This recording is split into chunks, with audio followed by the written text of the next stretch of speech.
nandito po ako sa PICC,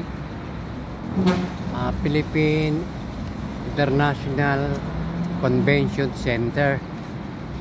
Isa po ito sa proyekto ni dating First Lady Imelda Marcos na panahon ni President Ferdinand Idalin Marcos, sa panahon po ni yung tatay ni President Bongbong Marcos. Ayan po, no, PICC. So napapakinabangan pa hanggang ngayon, ilang pangulo na ang nagdaan.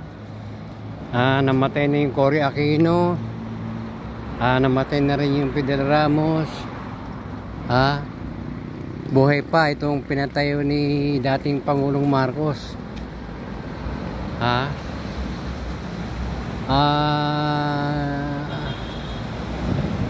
Pagkatapos ni Fidel Ramos, si Erap, tapos si Gloria, buhay pa yung dalawa na yun, at si Pinoy, yung anak ni dating Presidente Cory Aquino, patay na rin. So dumaan ang daming nagdaang pangulo. Itong building na to napapakinabangan pa hanggang ngayon. Dumaan si President Duterte, ngayon ay yung anak ni dating Pangulong Marcos, President Bongbong Marcos. Ayan, nakatayo pa rin yung PICC, oh. Ayan yung mga ang tanong kasi, ano ba yung mga naipagawang kumbaga infrastructure o building, mga nagdaang pangulo na pwede namang ipagmalaki nila. Sila yung galit na galit kay Marcos doon, pinatalsik nila. Dapat sila yung nagpakita ng gilas, na sila mas magaling kay Marcos. Nasaan yun? Ipagmalaki naman nila. Asaan? Ano ngayon? Nakusahan pa si dating Pangulong Marcos nagnakaw. Nasaan yung ninakaw? Asan ang ebidensya? Bakit ang daming mga kaso na ang tawag ito? Ipinalo ni First Lady Imelda Marcos. Ilang kaso yun? 1,000 yata yun. Ang dami. Ano yun? So hindi na natin may isa-isa. 10 lang, marami na, 1,000 pa. Ganun nila sinira yung si dating Pangulong Marcos. Para bang nilimas yung kayamanan ng Pilipinas. Di sana wala na tayo na ipatay yung building na ganyan. Sana hindi na simil yung mga pulis noon, mga teacher, mga sundalo, mga sweldo ng mga kawani, ng mga empleyado ng gobyerno. Wala naman nag-rally noon para kasi nadili yung mga sweldo nila. Akalain mo yun? Ganun na lang nila sinira si dating Pangulong Marcos. Pinatalsik. Bagay, guilty rin ako dyan. Kasama ako doon sa EDSA, People's Power. Hindi, manegosyoso lang naman ako doon. Hindi naman ako. Kaya lang naman nagpunta ako doon para makita ko rin kung gaano karami nagpunta doon. Pero dahil nandun ako, parang kasama na rin ako na gustong mawala si Marcos. Kumbaga, nabulagan ako noong mga panahon na yun. Nabulag ako. Napaniwala ako ng mga nabulagan din. Marami kasi noon nagsasabi na walang iya si Marcos at parang ayaw na umalis sa pwesto. So naniniwala naman ako noong panahon na yun dahil medyo bata-bata pa tayo. So kumbaga na marites. Ayan yung building, PICC, parang tibay pa, hindi ko alam kung extension pa rin ito ng PICC. Malaki pala, mahaba. Kasi parang may daanan sa gitna, parang tatawid pa. Ito oh, parang extension pa ito ng PICC oh. 500. Ibig sabihin dalawang building to. Dalawang building pala ito oh. Yan, yung isa. Tapos ito extension pa to. Ang haba pala oh. Ha? Oh. Kasi dito ginaganap yung mga graduation rites na mga gumagraduate sa kolehiyo, para bang siguro may bayad din, kaya lang minimal. Decente kumbaga nandito yung maluwag na parang sinihan siguro na pwedeng maglaman yung isang kwarto dyan ng siguro mga 1,000 din, no? Pagpalagay natin 500 lang, marami rin yun.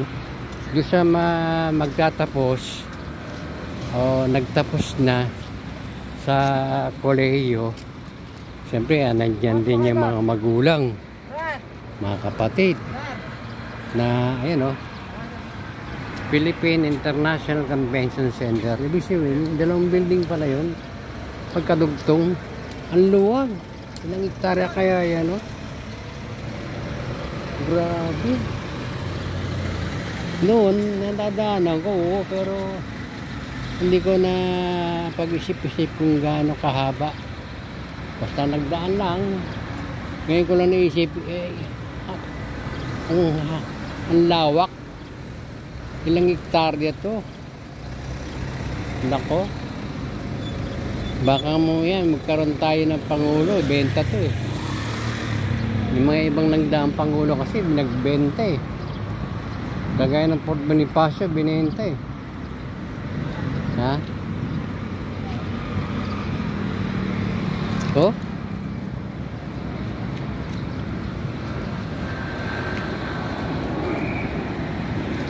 Ito ang pwedeng ipagmalaki ng ating dating Pangulong Marcos, yung ama ng ating Pangulong Bongbong Marcos sa ngayon, na pwedeng ipagmalaki.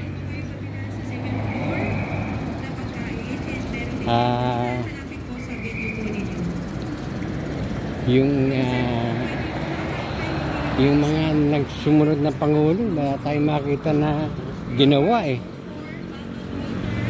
Na sila yung galit na galit kay dating Pangulong Marcos, pinatalsik, pero wala naman tayong nakita sa kanila na dapat, dahil pinatalsik nila si dating Pangulong Marcos, sana nagpakitang gilas sila, mayroon silang itinayo para magkaroon ng rason na kaya pinatalsik si Pangulong Marcos noon, dahil mas magaling sila.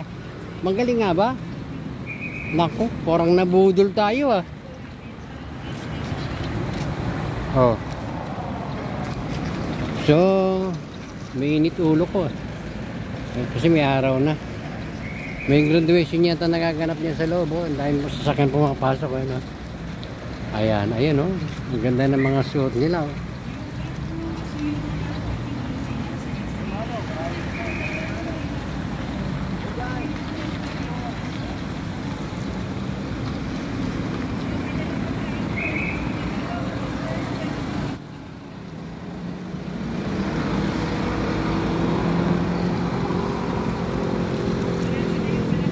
Dahil sa sasakyan, no?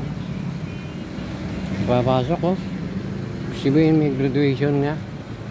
Graduation rights. Okay mo, ang laking bagay. Hanggang ngayon, napapakinabangan. Mula na mapatalsik si dating Pangulong Marcos. Ngayon, buo pa yung PICC, oh. Napapakinabangan. Halos lahat ng mga dumaan na Pangulo hanggang ngayon, ayan no, nagagamit. Oh. Tapos gusto pa nilang pukain yung bangkay niya doon sa libingan ng Bayani ni nagsabi at dadalhin sa West Philippine Sea, tatapon. Ano yun? Joke yun? Salita ba yun ng isang matinong tao? Abogado pa yun ha? Gag. Nako. Baka umiinit ulo ko na naman. Hanggang dito na lang po. Maraming salamat po sa inyong panonood sa programang Danilo Dizon, sa programang Opinion dito sa Danilo Dizon TV. Palakpakan, pindot lang po yung symbol ng kamay sa ibaba at pakipindot na rin yung aking larawan para mapindot nyo rin yung the word subscribe. Tulong nyo na lang po sa aking maliit na YouTube channel. Maraming salamat po. God bless.